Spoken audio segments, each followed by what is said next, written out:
ফিরে এসে দেখলেন দুটি উটনির কুজ কেটে ফেলা হয়েছে, পেট চিরে তাদের কুলিজা বের করা হয়েছে। এই নির্মম দৃশ্য দেখে তার চোখ ভিজে উঠল।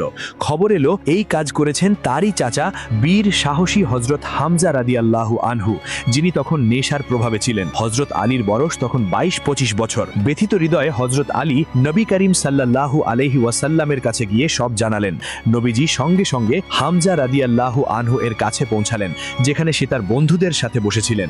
তিনি চাচার প্রতি গলা তোলেননি, বরং নরম ও ভালোবাসাময় ভাবে বোঝাতে চাইলেন। কিন্তু দেখলেন হামজার চোখ লাল, কথা কঠিন, মন মত্ত। নবী সাল্লাল্লাহু আলাইহি ওয়াসাল্লাম তৎক্ষণাৎ বুঝলেন এই অবস্থায় বোঝানো অর্থহীন। তিনি এই মুহূর্তে তার বিবেক হারিয়ে ফেলেছেন। যখন নেশা কেটে যাবে, হামজার মতো সম্মানিত লোক নিজের ভুল গভীরভাবে অনুভব করবেন। তাই তিনি কোনো উত্তেজনা না বাড়িয়ে শান্তভাবে ফিরে এলেন। ঠিক এই ঘটনার পরই আল্লাহ তাআলা ধীরে ধীরে মদ হারাম করার হুকুম নাজিল করেন। এই ঘটনা শিক্ষা দেয়, হিকমত হলো এইটা জানা যে কখন চুপ থাকা